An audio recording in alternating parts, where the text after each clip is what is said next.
The Department of Women, Youth and Persons with Disabilities has called on teenage boys and girls, parents, educators and communities to intensify efforts to prevent adolescent pregnancies. The department says that teenage pregnancies continue to undermine health and education for young people in South Africa, where statistics show the number of teenagers falling pregnant is increasing. And this is confirmed by the increasing number of teenage mothers who gave birth just a few days ago on Christmas Day. So for more on this, we're going to be joined by Minister in the Presidency for Women, Youth and Persons with Disabilities, Minister Sindisiwe Chikunga. Minister, a very good morning to you and thank you for your time at the SABC at this hour. Good morning to you, Lizelle, and to the viewers of SABC Morning Live. Minister, thank you for availing yourself on the eve of New Year's to really have such difficult conversations, because we know what's at stake. The youth are obviously facing these challenges and they're the future of our country. So we mortgage the future of South Africa's growth at large if we don't address these problems. But we're looking at beyond the policies, beyond the strategies, beyond the task teams. These are all in place and on paper, obviously they tick many boxes. But the lived reality at this point is that the approaches are not sufficiently working. Tell us a little bit more from your vantage point. What are we failing on a moral level, systemic level as well? I think there's a lot at stake. Yeah. If you look at a child who is growing, she grows within a family. And therefore, the family actually lays the foundation of any child that is growing. And it is therefore important for that child growing socialized within the family to be in a family that has moral upright and is able to raise that child, but also within the community that we said in the past, the child is actually the responsibility of the community. Within the church, that the child goes to the school, then of course the government and everybody else. So when you look at what is happening today, I think at some stage parents will raise the issue that children have rights, but probably we did not acknowledge the fact that maybe they are saying we don't know how to raise a child who has got rights, and probably even those rights we don't even check as to what they mean. That's the first thing. The second issue is that for all the time we've been defining a family as an institution that has a father, a mother, and probably children. But today we have child-headed families, we have women-headed families, we sometimes even have father-only headed families. And these, they still remain families, but probably we've not been able to look at the good, the bad, and the ugly of such families. And therefore, we have all these social ills probably emanating from a family that is very weak, a family that is not able to raise children and to socialize children properly, because probably we've not looked at how and what do we assist and support a child-headed family, how do we assist and support a women-headed family. And these are the issues that we're seeing in our communities. But also, as we have said, we are where we are and what we are today because of the churches that we attended, the Sunday schools that we attended, the confirmations and whatever that we attended. And all these, they build a person who then becomes a person. But today, the issues of drug abuse, alcohol abuse, and children being left to themselves to fend for themselves because the mother, the father are both drunk. They don't see what their children are doing. They come back being pregnant, teenagers, 14-year-olds, and the mother doesn't know as to when this happened because every day they are drunk. Minister, thank you for those opening remarks. You've cited some pertinent social fabric issues there. Yes, the family is the microcosm of society. It's been changed over the years, given, the realities on the ground. I wonder, though, if we're going to look beyond some of those sightings. I mean, we can't skirt away from the issues of poverty and inequality and inequity and unemployment. So, yes, whilst it is about bad choices that are being made amongst the youth? How little choices are they left with at this point when we actually look at the reality when it comes to such issues, such systemic issues as poverty? Indeed, poverty does play some role. If you look at teenagers, for instance, who fall pregnant, in the main, they come from poor communities. It is also true. But it is also very true that teenage pregnancy or adolescent pregnancy is a global problem. You go to the most developed communities or societies, you still have this as a problem, and that is why it is discussed in platforms that are international, etc., because it is a global problem. So yes, indeed, poverty does play an important role, and many other issues, they do play an important role.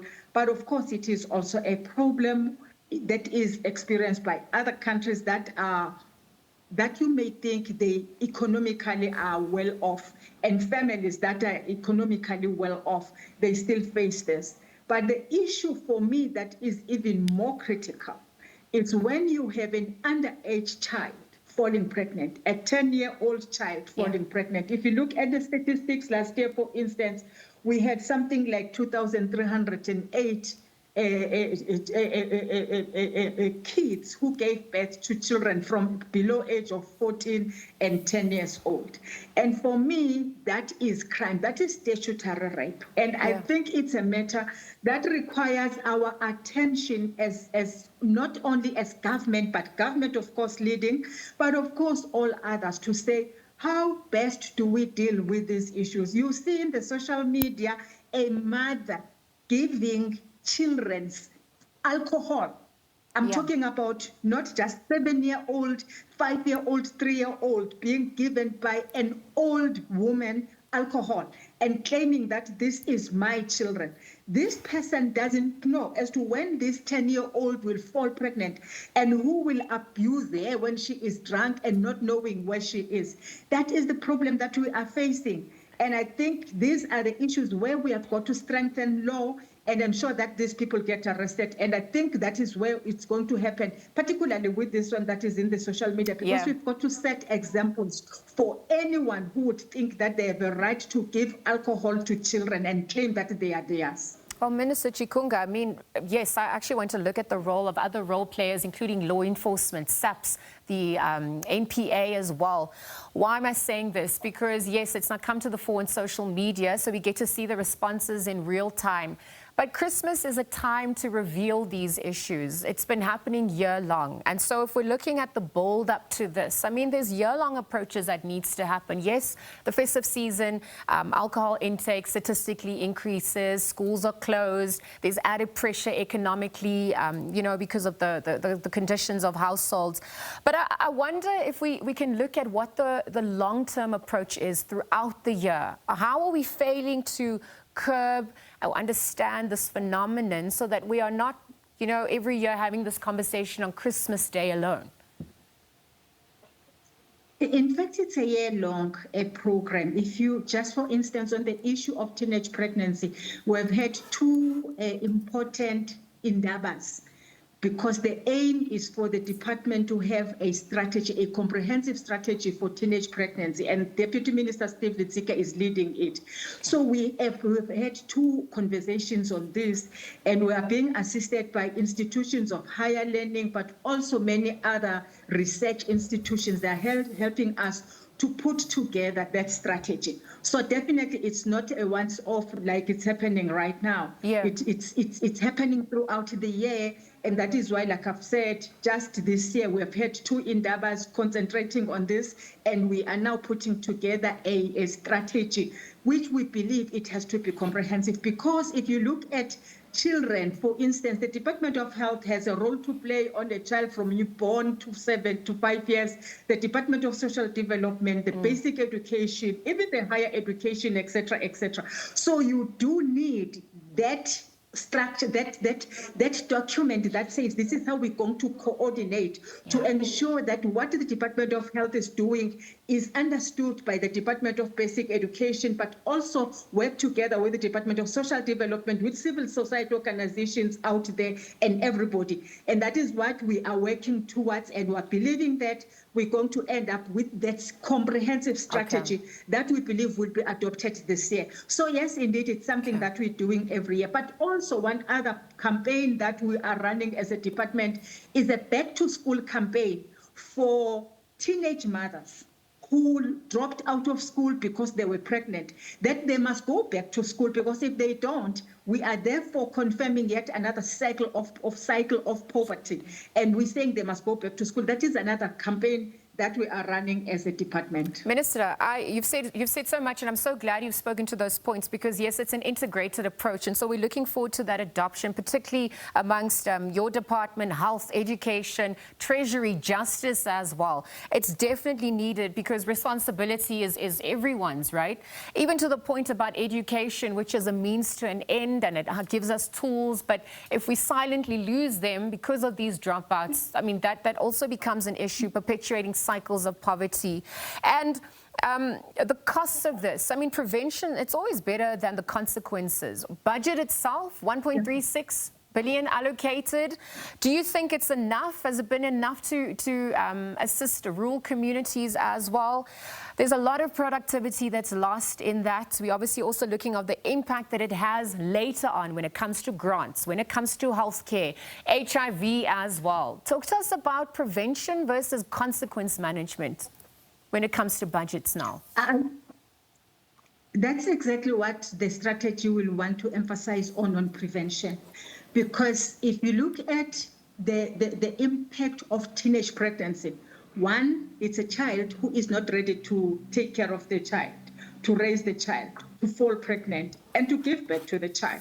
And that therefore creates this cycle of poverty that I'm talking about.